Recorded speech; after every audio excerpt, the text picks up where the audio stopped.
নমস্কার, নমস্কার, নমস্কার, নমস্কার, নমস্কার, নমস্কার। আপনাদের সবাইকে সবাইকে সবাইকে সবাইকে নমস্কার জানাচ্ছে আপনাদের সৌমিত্র বসু। সবাইকে অজস্র শুভ কামনা জানাচ্ছে, সবাইকে স্বাগত জানাচ্ছে আজকের এই শরণাগত অনুষ্ঠানে এবং সবাইকে শুভ সকাল জানাচ্ছে।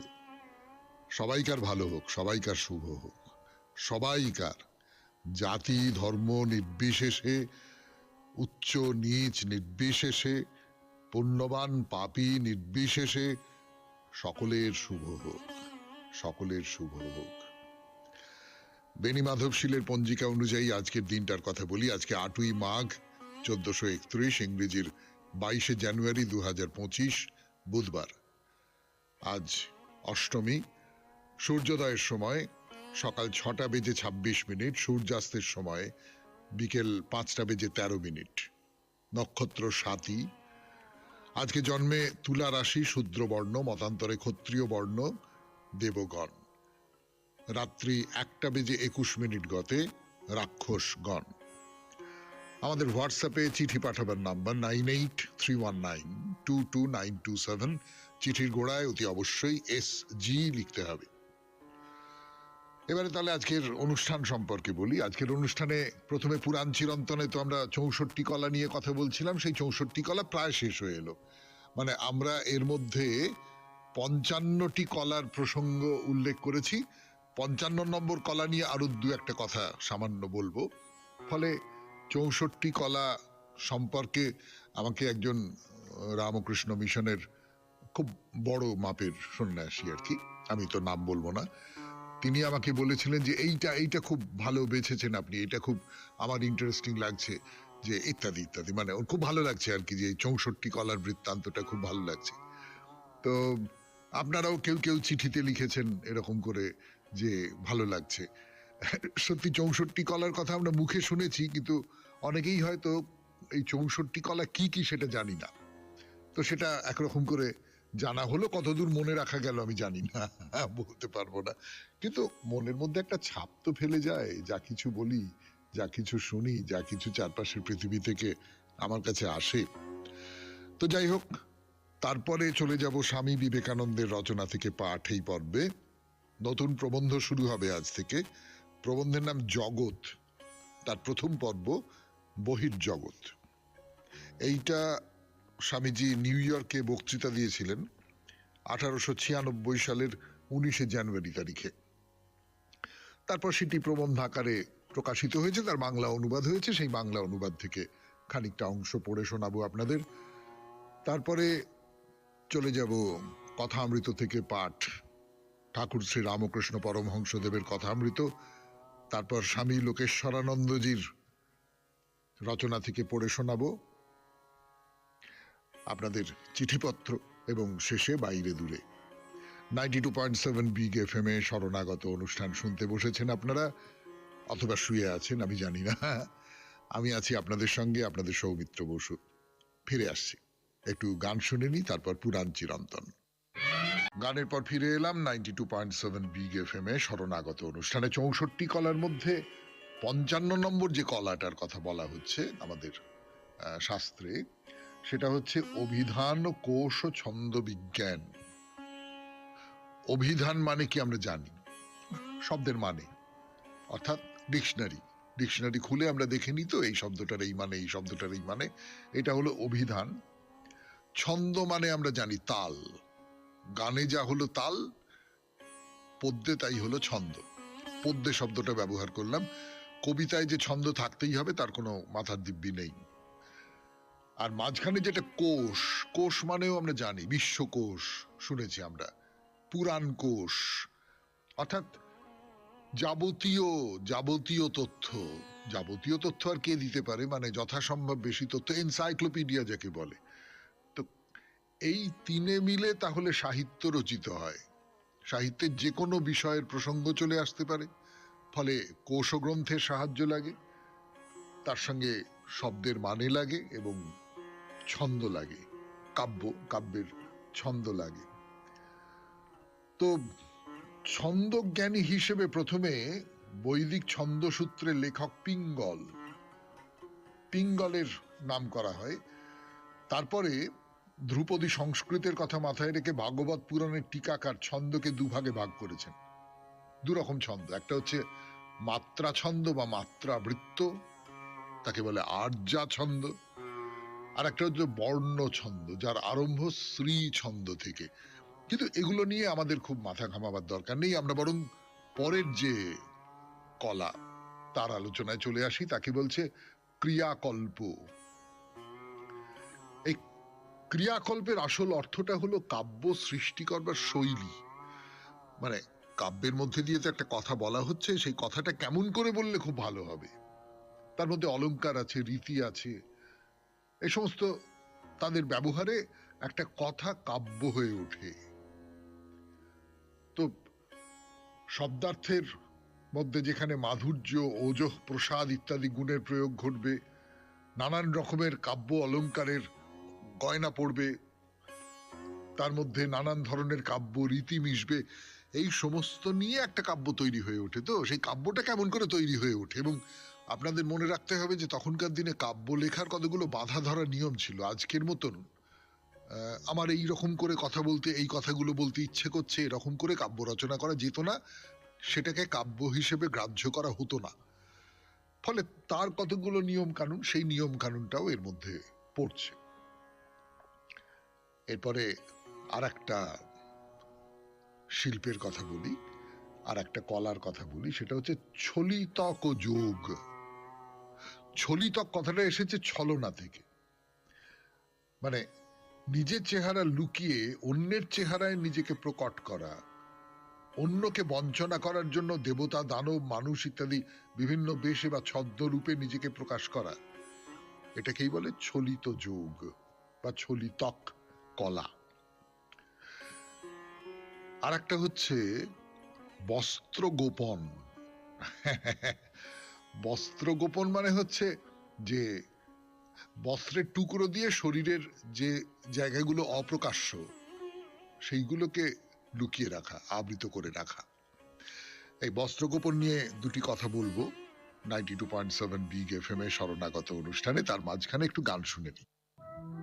বস্ত্র গোপনের কথা 92.7 বিগ এফএম এ শরণাগত অনুষ্ঠানে সাধারণভাবে যেটা মনে হয় সেটা হচ্ছে যে আমার শরীরের যে যে যে স্থানগুলো অপ্রকাশ্য সেইগুলোকে ঢেকে রাখা, কিন্তু না, কেউ কেউ বলছেন যে সম্ভবত এটা পুতুল নাচ, যেখানে আকাশে অর্থাৎ উপরের দিকে ডোর তৈরি করে নানান সুতোর সাহায্যে আকর্ষণের ক্রিয়া চলে। আপনারা তো জানেন যে পুতুল নাচের নানান রকম ধরন আছে। আমি একটা সময় পুতুল নাচ করতাম। বলি একটু ব্যক্তিগত গল্প। শৈল চক্রবর্তীর নাম আপনারা সকলেই শুনেছেন, শিল্পী। শিবরাম চক্রবর্তীর গল্পের সঙ্গে যিনি হর্ষবর্ধন গোবর্ধনের ছবি আঁকতেন, তিনি হচ্ছেন শৈল চক্রবর্তী।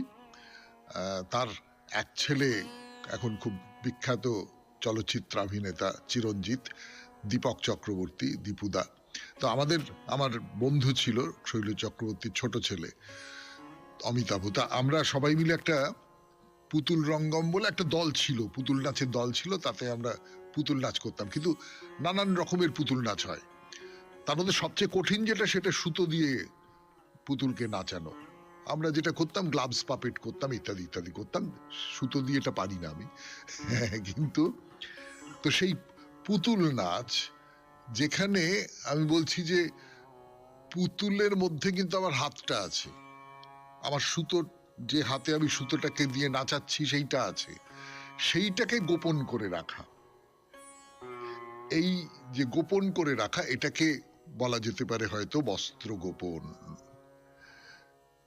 শুনলেন পুরাণ চিরন্তন 92.7 বিগ এফএম এ শরণাগত অনুষ্ঠানে। এখন একটু গান শুনি, গানের পর স্বামী বিবেকানন্দের রচনা থেকে পাঠ। আমি আছি আপনাদের সঙ্গে, আপনাদের সৌমিত্র বসু। শেষ কথা শুরু 92.7 বিগ এফএম এ শরণাগত অনুষ্ঠান শুনছেন। জগৎ এক, বহির্জগৎ, স্বামী বিবেকানন্দের রচনা থেকে পাঠ। এই প্রবন্ধটি শুরু করছি আজকে। নিউ ইয়র্কে 19শে জানুয়ারি 1896 খ্রিস্টাব্দে স্বামীজি এই বক্তৃতাটি দিয়েছিলেন। সুন্দর কুসুম রাজি চতুর্দিকে সুবাস ছড়াইতেছে, প্রভাতে সূর্য অতি সুন্দর লোহিত বর্ণ ধরিয়া উঠিতেছে, প্রকৃতির নানা বিচিত্র বর্ণে সজ্জিত হইয়া পরম রমণীয় হইয়াছে। সমগ্র জগৎই সুন্দর, আর মানুষ পৃথিবীতে আসিয়া অবধি এই সৌন্দর্য সম্ভোগ করিতেছে। গম্ভীর ভাবব্যঞ্জক ও ভয়োদ্দীপক শৈলমালা, খরস্রোতা সমুদ্রগামীর স্রোতস্বিনী, পদচিহ্নহীন মরুদেশ, অনন্ত অসীম সাগর, তারকামণ্ডিত গগন, এ সকলই গম্ভীর ভাবপূর্ণ ও ভয়োদ্দীপক অথচ মনোহর। প্রকৃতি নামক সমুদয় সত্তা শরণাতীত কাল হইতে মানব মনের উপর কাজ করিতেছে, মানব চিন্তার উপর ক্রমাগত প্রভাব বিস্তার করিতেছে, আর ওই প্রভাবের প্রতিক্রিয়া স্বরূপ ক্রমাগত মানব হৃদয়ে প্রশ্ন উঠিতেছে, এগুলি কি? এগুলির উৎপত্তি বা কোথায়?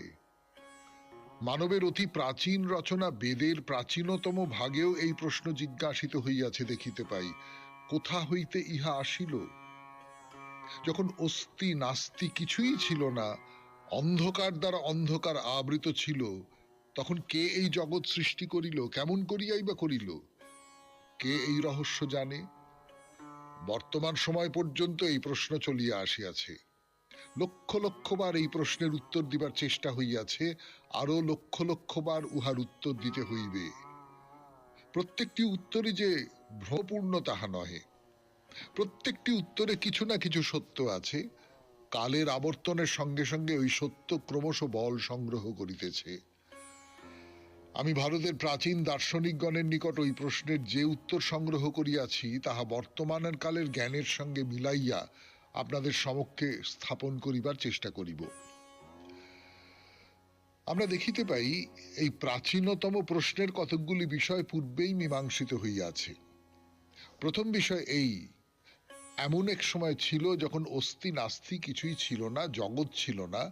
এই গ্রহ জ্যোতিষ্কগণ, সাগর মহাসাগর, নদী শৈলমালা, নগর গ্রাম, মানুষ, ইতর প্রাণী, উদ্ভিদ, বিহঙ্গ সহ আমাদের জননী বসুন্ধরা, এই অনন্ত বিচিত্র সৃষ্টি ছিল না।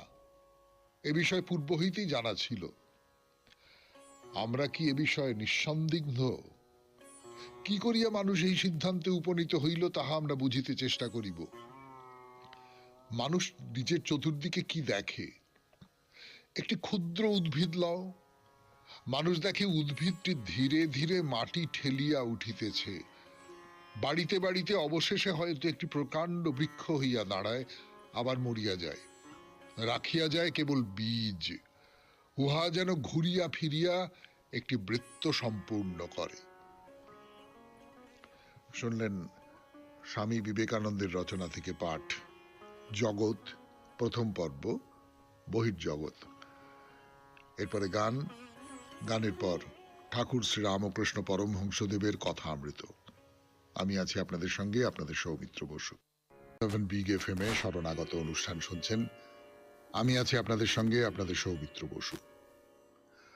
ঠাকুর তার দিব্য জ্ঞান শব্দটাই ব্যবহার করব, তার কারণ সামাজিক পথে যে জ্ঞান অর্জন করে মানুষ, আমরা করি, ঠাকুরের সেই জ্ঞান লাভের সুযোগ তেমন ছিল না। তিনি নিজেই সেই সুযোগ কেটে বেরিয়ে এসেছিলেন। কিন্তু যে দিব্য জ্ঞানের জায়গা থেকে তিনি কথাগুলো বলছেন, সেই দিব্য জ্ঞানের গভীরতা অসীম।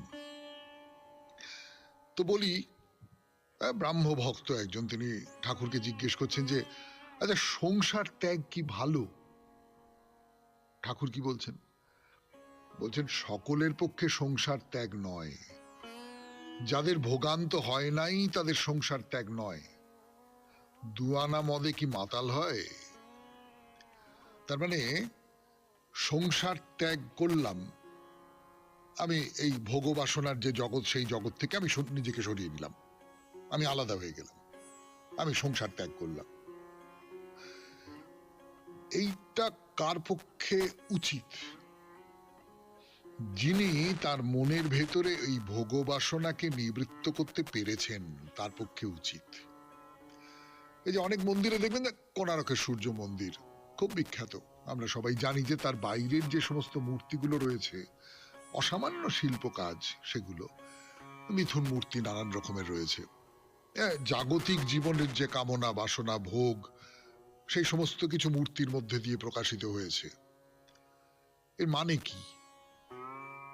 আমি অন্তত একটি লেখায় পড়েছিলাম, একটি লেখায় না পড়েছি আর কি, আমি যেটুকু জানি সেটা হচ্ছে যে এটা হচ্ছে ভোগবাসনার জগৎ। এই ভোগবাসনার জগৎ পার করে তুমি ভেতরের মন্দিরে প্রবেশ করো, অর্থাৎ এইটা পার করে তোমাকে যেতে হবে। শঙ্করাচার্যের সেই কাহিনী আপনাদের বলেছিলাম শনিবারে মহাপুরুষের কথায়, যে শঙ্করাচার্য তাকে কামশাস্ত্র জানতে হলো, কামশাস্ত্র না জেনে তিনি শেষ পর্যন্ত পৌঁছতে পারবেন না। কিন্তু যেটা বলবার কথা সেটা হচ্ছে যে ভোগবাসনা যতক্ষণ পর্যন্ত আমার ভেতরে আছে ততক্ষণ পর্যন্ত আমি সন্ন্যাস নিতে পারি না। তখন আমি ভোগবাসনাকে চেপে রেখে সন্ন্যাস নিলাম, তারপর তো সেই বাসনা আমার ভেতর থেকে ফুঁড়ে বেরোবেই। সে তো ওই ঠাকুর যেরকম বলেছেন না, ঠাকুরের কথা দিয়েই ঠাকুরের কথা সমর্থন করবার চেষ্টা করি, সেটা হচ্ছে যে বাড়ির পাঁচিলের গায়ে একটা অসতের বীজ চলে এসেছে, কোনোভাবে গাছ গজিয়েছে, পাঁচিল ভেঙে নষ্ট করে দাও, সে আবার তার ভেতর থেকে একটা চারা গজাবেই। যাদের একটু পুরনো বাড়ি, আমাদের বাড়ি তার মধ্যে পড়ে, একটু পুরনো বাড়ি, সেখানে এই গাছ টাছ গজায়, বর্ষাকালে বিশেষ করে গজায়, বর্ষাকাল শেষ হয়ে গেলে লোকজন ডেকে ভাড়া বেঁধে সেই সমস্ত গাছ উপড়ে ফেলে সেইখানে বিষ টিষ ঢেলে দিতে হয়। কিন্তু না, আবার পরের বছর ঠিক গজিয়ে যায়, ও কোথায় না কোথায়, কোথায় না কোথায়। তো ভোগবাসনাটাও তো তাই। শুনছেন কথামৃত থেকে পাঠ 92.7 বিগ এফএম এ শরণাগত অনুষ্ঠানে। আরো পাঠ করবার জন্য ফিরে আসছে আপনাদের সৌমিত্র বসু গানের পর।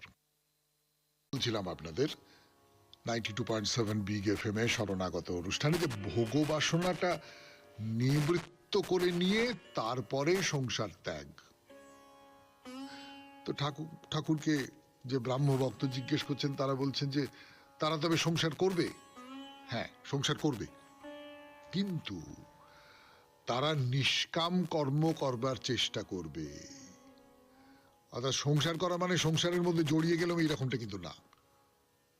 আমি কর্ম করছি, সেই কর্ম আমাকে করতে হবে, সেই কর্ম করবার জন্য আমাকে পাঠানো হয়েছে এই পৃথিবীতে, আমি সেই কর্মটা করব, কিন্তু সেই কর্মের কোনো ফল আশা করব না।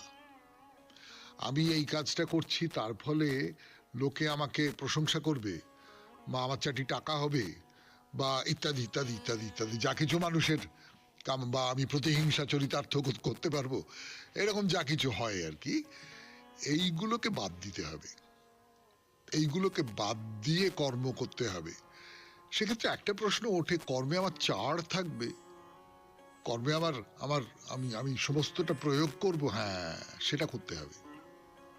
কর্মের জন্যেই কর্ম করা তোমার, সেইটা তোমাকে করতে হবে। এইটা হলো নিষ্কাম কর্ম।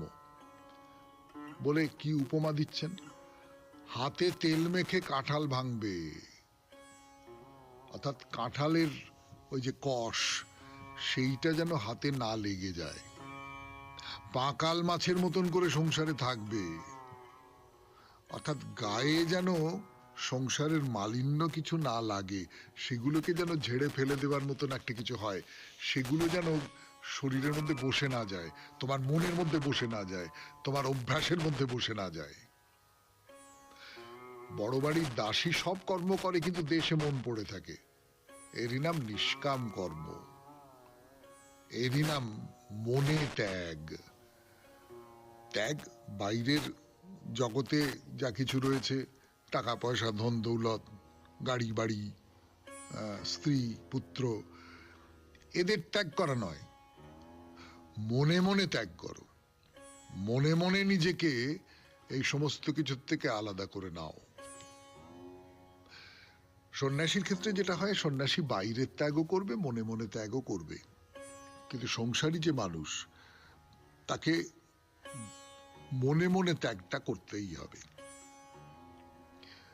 এরপরে ব্রাহ্মভক্ত জিজ্ঞেস করছেন, আচ্ছা ভোগান্ত কাকে বলে? ঠাকুর তো বলছেন যে ভোগান্ত যাদের হয়নি তারা সন্ন্যাস নিলে কিছু সুবিধা হবে না। তো ভোগান্ত কিরূপ? বলছেন কামিনী কাঞ্চন ভোগ, যে ঘরে আচার তেঁতুল আর জলের জ্বালা, সে ঘরে বিকারের রোগী থাকলে মুশকিল। টাকা কড়ি মান সম্ভ্রম দেহসুখ এইসব ভোগ একবার না হয়ে গেলে, ভোগান্ত না হলে সকলের ঈশ্বরের জন্য ব্যাকুলতা আসে না। অর্থাৎ আমাকে ওই আমার ভিতরে যদি ভোগের আকাঙ্ক্ষাটা কোনোভাবে থেকে থাকে, আমার চারপাশে যদি ভোগের নানান উপকরণ থেকে থাকে এবং সেইটা যদি আমার ভেতরে সাড়া জাগিয়ে তোলে, তাহলে আমার পক্ষে সন্ন্যাসী হওয়া সম্ভব নয়। আমাকে সংসারী থাকতে হবে, কিন্তু ওই নিষ্কাম সন্ন্যাসী। শুনলেন কথামৃত থেকে পাঠ 92.7 বিগ এফএম-এ শরণাগত অনুষ্ঠানে। আমি আছি আপনাদের সঙ্গে, আপনাদের সৌমিত্র বসু। এবার স্বামী লোকেশ্বরানন্দজির রচনা থেকে পড়ে শোনাবো গানের পর। রচনা থেকে পড়ে শোনাচ্ছি আপনাদের 92.7 বিগ এফএম-এ শরণাগত অনুষ্ঠানে। মা। সারদা দেবী অসাধারণ এই কারণেই যে ধর্মজগতের উচ্চতম সত্যগুলি তিনি দৈনন্দিন জীবনের খুঁটিনাটি কাজে প্রয়োগ করেছেন। বস্তুত তার জীবনটাই ছিল মূর্তিমান ধর্ম, কিন্তু আশ্চর্য, তাকে দেখে বোঝাই যেত না যে তিনি এই বিষয়ে বিন্দুমাত্র সচেতন। অত্যন্ত দৃঢ়চেতা ছিলেন তিনি, সব অবস্থায় আদর্শকে ধরে চলতেন, নীতির প্রশ্নে কোথাও কখনো আপোষ করেননি। অথচ তার চরিত্রের এই দিকটি বিনয় ও লজ্জাশীলতার আড়ালে ঢাকা থাকত। এমনভাবে অন্যের উপকার করতেন যেন ওই কাজটা করে তিনি উপকৃত হচ্ছেন। তিনি সবার সত্যিকারের মা ছিলেন, কিন্তু স্নেহান্ধ ছিলেন না। সন্তানের চারিত্রিক দোষ ত্রুটিকে কখনো প্রশ্রয় দেননি, শাসন করেছেন। শাসন করে তার মধ্যে আত্মসংশোধনের এমন এক সদিচ্ছা জাগিয়ে দিতেন যাতে সম্পূর্ণ নতুন এক মানুষ না হয়ে ওঠা পর্যন্ত তার ভিতর সংগ্রাম চলতেই থাকত। তিনি খুব বেশি উপদেশ দিতেন না, নিজের আচরণ দিয়েই শিক্ষা দিতেন। কাউকে তিরস্কার করার প্রয়োজন হলে ধীরে সুস্থেই তা করতেন তিনি। অবশ্য অপরাধ খুব গুরুতর হলে সে অন্য কথা। সেক্ষেত্রে অপরাধের গুরুত্ব বা অপরাধীর প্রকৃতি বিচার করে তবেই তিনি সাবধানবাণী উচ্চারণ করতেন। অথচ তার বলার ধরন দেখে অনেক সময় বোঝাই যেত না বিশেষ কাউকে সতর্ক করছেন তিনি। মনে হতো তিনি যেন বহু পরিচিত কোনো নৈতিক বচনের উল্লেখ করছেন। স্বামীর মতো জগৎ ভোলা সাধু ছিলেন না তিনি, ছিলেন সরল সাদাসিধে এক নারী, যার জীবন খোলা বইয়ের মতো বিশ্ব সংসারের সকলের সামনে মেলে ধরা। ইচ্ছে করলে যে কেউ তা পড়ে নিতে পারে। সংসারের ভেতরেই জীবন কাটিয়েছেন। সংসারের যে অপরিহার্য কর্তব্য পালনে তার স্বামী উদাসীন ছিলেন, সেগুলি নিষ্ঠার সঙ্গে তিনি পালন করেছেন। অকল্পনীয় আর্থিক ও সামাজিক প্রতিবন্ধকতা সত্ত্বেও কন্যা হিসেবে, স্ত্রী হিসেবে এবং সর্বোপরি জননীয় গুরু হিসেবে যা যা করণীয় তা করতে তিনি কোনো ত্রুটি রাখেননি। সংসারের সব পরিস্থিতিকে তিনি সামলেছেন অবিচলিত চিত্তে, সাহসের সঙ্গে, ঈশ্বর ও মানুষের উপর আস্থা রেখে। সেই সঙ্গে যে উচ্চ আদর্শের কথা তিনি ও তার স্বামী সুস্পষ্টভাবে বলেছেন, সেই আদর্শের প্রতিও তিনি সর্বদা বিশ্বস্ত থেকেছেন। একাধারে আদর্শবাদী অথচ প্রখর বাস্তব বুদ্ধি সম্পন্না ছিলেন তিনি। যে কোনো পরিস্থিতির সঙ্গে নিজেকে মানিয়ে নেওয়ার অসাধারণ ক্ষমতা ছিল তার। সন্ন্যাসিনী তিনি, অথচ সংসারে থেকেও কিভাবে দিব্য জীবন যাপন করা যায়, ধর্মের মূল নীতিগুলি মেনে চলা যায়, তা নিজে আচরণ করে দেখিয়েছেন। স্কুল কলেজে পড়েননি, কিন্তু স্বামীর মতো সুদুর্লভ অন্তর্দৃষ্টি তারও ছিল, যার জন্য যে কোনো মানুষের এবং যে কোনো ঘটনার নির্ভুল মূল্যায়ন করতে পারতেন। আরো আশ্চর্যের ব্যাপার, শ্রীরামকৃষ্ণের মতো তিনিও মুহূর্তের মধ্যে যে কোনো আধ্যাত্মিক সমস্যার নির্ভুল সমাধান করে দিতে পারতেন। অল্প কয়েকজন ভক্তকে রেখে শ্রীরামকৃষ্ণ যখন চলে গেলেন, তখন সেই ভক্তমণ্ডলীর নেতৃত্ব ভার তার উপরেই এসে পড়ল। শ্রীরামকৃষ্ণের ভবিষ্যৎবাণী বর্ণে বর্ণে সত্য হয়েছিল। তার চাইতেও অনেক বেশি সংখ্যক মানুষকে সারদা দেবী অধ্যাত্ম পথে পরিচালিত করেছেন। কাতারে কাতারে এত মানুষ দীক্ষা লাভের আশায় তার কাছে ছুটে আসতো যে আক্ষরিক অর্থেই এক এক সময় তিনি অভিভূত হয়ে যেতেন। তা সত্ত্বেও বিভিন্ন সম্প্রদায়ের, বিভিন্ন সমাজের, বিভিন্ন স্তরের যত মানুষ কাছ থেকে দূর থেকে ছুটে এসেছে, জীবনের শেষ দিন পর্যন্ত তাদের তিনি পরম করুণায়, অপার ভালোবাসায় কাছে টেনে নিয়েছেন। অহেতুকী কৃপা বিতরণের এক অনন্য দৃষ্টান্ত। তার চারপাশের পরিবেশ ছিল নিতান্তই সরল ও সাধারণ, কিন্তু তা সত্ত্বেও তার চরিত্র মহিমা সকলকে মুগ্ধ করত। তার সাক্ষী হিসাবে আজও কিছু মানুষ জীবিত রয়েছেন। এখানে একটা কথা বলি, এই প্রবন্ধটি 1976 খ্রিস্টাব্দে লেখা। এখন স্বভাবতই এরকম আর কেউ বেঁচে নেই। তাকে যে ভারতীয় নারীত্বের সর্বোচ্চ আদর্শ মনে করা হয় তাতে আশ্চর্য হওয়ার কিছু নেই। নিবেদিতার ভাষায় সারদা দেবী যথার্থই শ্রীরামকৃষ্ণের দেওয়া অমূল্য উপহার, তার বিশ্বপ্রেম ধারণের পাত্র। শুনলেন স্বামী লোকেশ্বরানন্দজির রচনা থেকে পাঠ। 92.7 বিগ এফএম এ শরণাগত অনুষ্ঠান শুনছেন। এবারে আপনাদের চিঠিপত্র।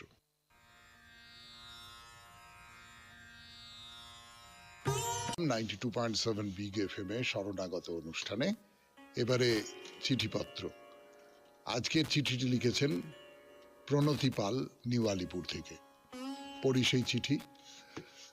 দাদা, ভোরের আলো আর 92.7 বিগ এফএম এ আপনার সুকণ্ঠ নিঃসৃত, সকলের উদ্দেশ্যে বর্ষিত বারংবার শুভ হোক শুভ হোক আন্তরিক শুভেচ্ছা বার্তা রাত্রির ঘোর কাটিয়ে আশাব্যঞ্জক নতুন দিনের সূচনা করে প্রতিদিন।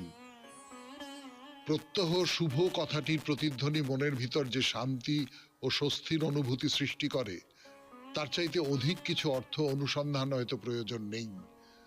তবুও বিষয়ভিত্তিক লেখার প্রয়োজনে অন্যদিকের কিছু সংযোজন করার চেষ্টা করছি। জন্ম থেকে মৃত্যু অবধি জীবনচক্রের মঙ্গলময় দিকগুলোর সঙ্গে ওতপ্রোতভাবে জড়িয়ে রয়েছে শুভ কথাটি, যথা শুভ জন্মদিন, শুভ বিবাহ, শুভ যাত্রা ইত্যাদি। অপরপক্ষে হ্যাপি কথাটির অনুষঙ্গে সর্বাত্মক আনন্দ ঘন আবেগের অনুভূতি আসে মনে, যেখানে শারীরিক ও মানসিক তৃপ্তি, আনন্দ আর বিলাসবহুল জীবন ভোগ অগ্রাধিকার পায়। ব্যক্তিগত মতানুযায়ী শুভ আর হ্যাপি দুটি শব্দের তুলনামূলক বিচারে শুভ শব্দটি ব্যবহার করি কল্যাণকর ও মঙ্গলময় জীবনের আরতি নিয়ে, যেখানে সুখের চাইতে শান্তি অনেক বেশি আকাঙ্ক্ষিত এবং আধ্যাত্মিকতার সঙ্গে নিবিড়ভাবে সম্পর্কিত, আর হ্যাপি শব্দটির সঙ্গে জড়িয়ে থাকে ব্যক্তিগত সুখ ভোগের কামনা বাসনা। পরিশেষে এই কথাটি না বললেই নয় যে শুভ শব্দটি মনের মাঝে যে পবিত্রতার ছোঁয়া এনে দেয়, দাদা, তা কেবলমাত্র আমাদের উদ্দেশ্যে আপনার প্রতিদিনের শুভ কামনার প্রভাব। দাদা, আপনার বিগ এফএম এর সকল কলাকুশলীদের ও শ্রোতা বন্ধুদের শুভ হোক, এই কামনায় প্রণতি পাল, নিউ আলিপুর। আপনাকে অনেক ধন্যবাদ এই চিঠির জন্যে।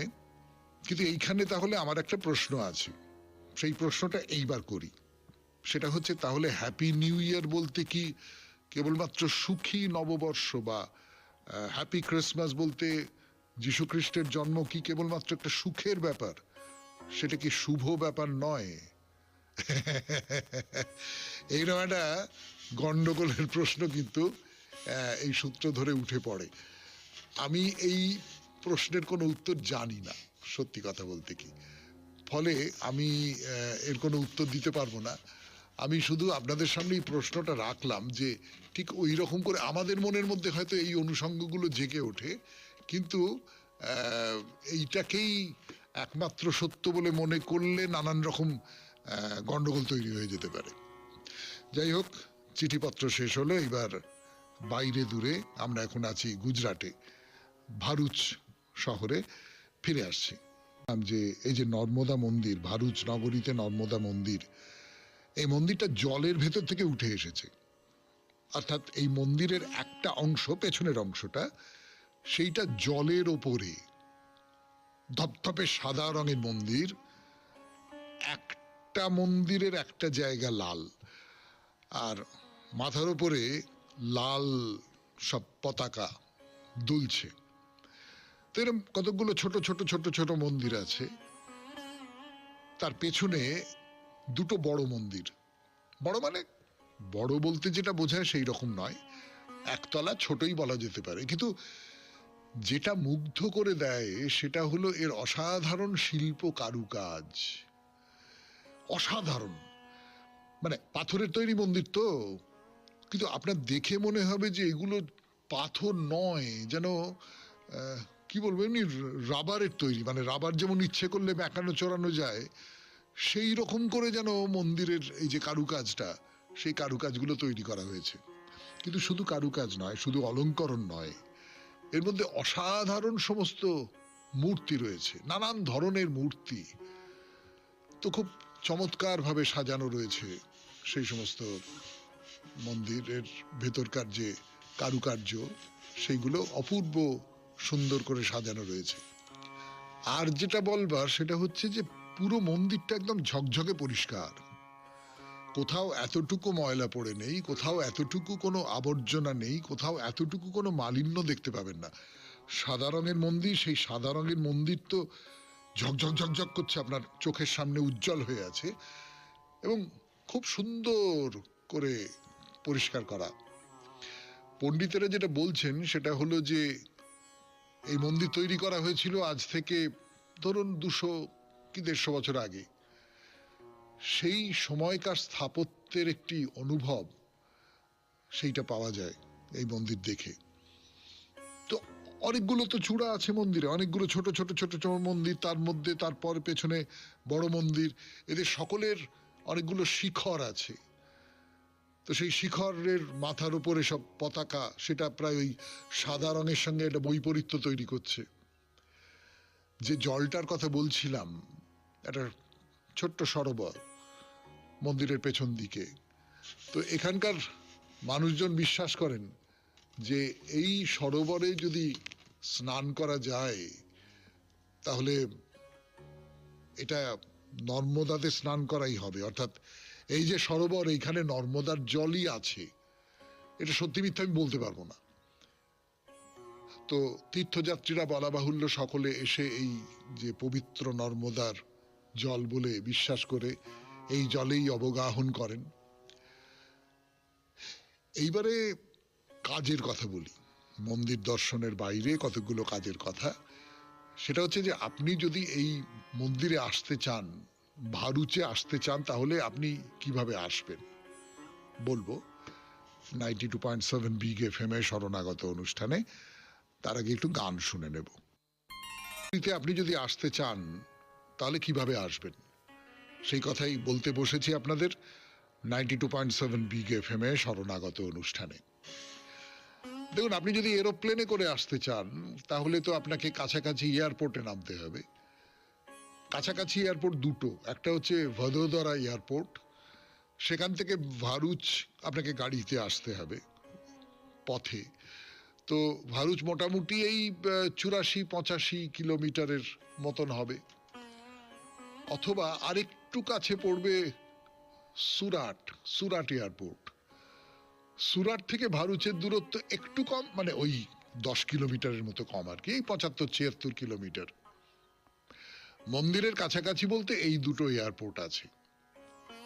তারপরে তো বলা বাহুল্য গাড়ি করে আসতে হবে। যদি ট্রেনে আসতে চান তাহলে ভারুচ জংশন স্টেশনে আপনাকে নামতে হবে, তারপর ওখান থেকে গাড়ি পাবেন, তো সে তো ঠিকই আছে।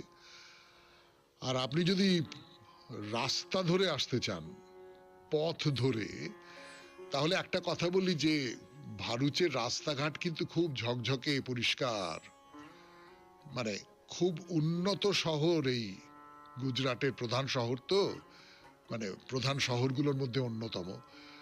যোগাযোগের জন্য প্রচুর বাস আছে, প্রাইভেট বাস আছে, সরকারি বাস আছে, এক জায়গা থেকে অন্য জায়গায় নিয়ে যাওয়ার জন্য আপনি চলে আসতে পারেন। এবং রাস্তাঘাট খুব সুন্দর, দুপাশের দৃশ্য খুব সুন্দর, ঝাঁকুনিবিহীন ভাবে আপনি চলে আসতে পারবেন। এইবারে যেটা বলা দরকার সেটা কোন সময়ে আপনি এই নর্মদা দেবীর মন্দিরে আসবেন, এই ভারুচ নগরে আসবেন, কোন সময়টা বেড়াবার পক্ষে ভালো। অক্টোবর থেকে মার্চের মধ্যে, এটা একেবারে মানে নির্দিষ্ট করে দেওয়া হচ্ছে গুজরাতের যে ট্যুরিজম তারা বলছেন যে অক্টোবর থেকে মার্চের মধ্যে যে সময়টা, মানে সোজা কথায় এখন এই শীতের সময়, এই শীতকালটা গুজরাটে খুব ভালো, খুব সুন্দর আবহাওয়া এখানে। সেই সুন্দর আবহাওয়া নিয়ে গোটা গুজরাট আপনার জন্য অপেক্ষা করে আছে।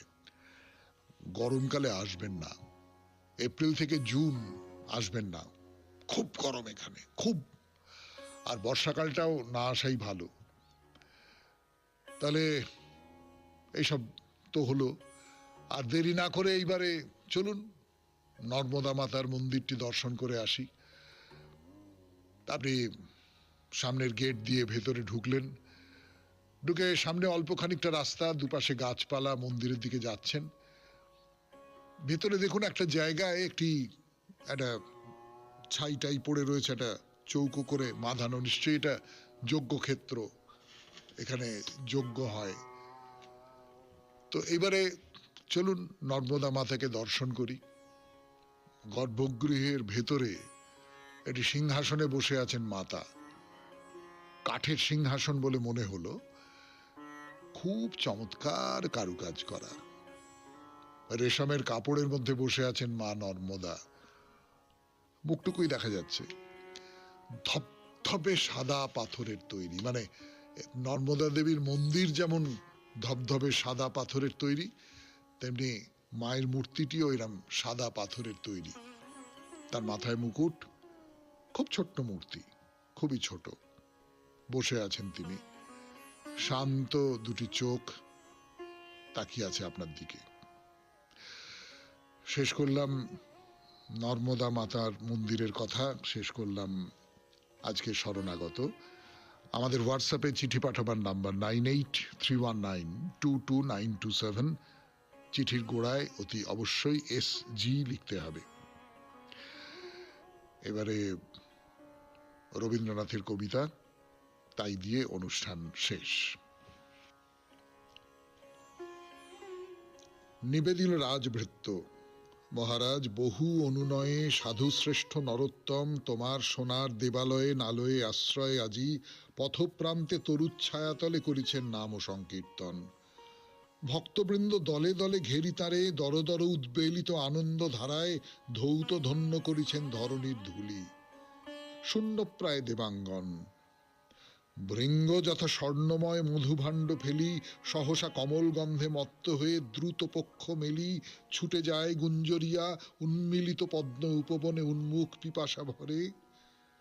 সেই মতো নরনারীগণে সোনার দেউল পানে না তাকায়ে চলিয়াছে ছুটি, যেথায় পথের প্রান্তে ভক্তের হৃদয় পদ্ম ফুটি বিতরিছে স্বর্গের সৌরভ। রত্নবেদিকার পরে একা দেব রিক্ত দেবালয়ে। শুনি রাজা ক্ষোভ ভরে সিংহাসন হতে নামি গেলা চলি, যেতে তরুচ্ছায়ে সাধু বসি তৃণাসনে। কহিলেন নমি তার পায়ে, হেরো প্রভু, স্বর্ণ শীর্ষ নৃপতি নির্মিত নিকেতন অভ্রভেদী দেবালয়, তারে কেন করিয়া বর্জন দেবতার স্তবগান গাহিতেছ পথপ্রান্তে বসে। সে মন্দিরে দেব নাই, কহে সাধু, রাজা কহে রোষে দেব নাই। হে সন্ন্যাসী, নাস্তিকের মতো কথা কহ।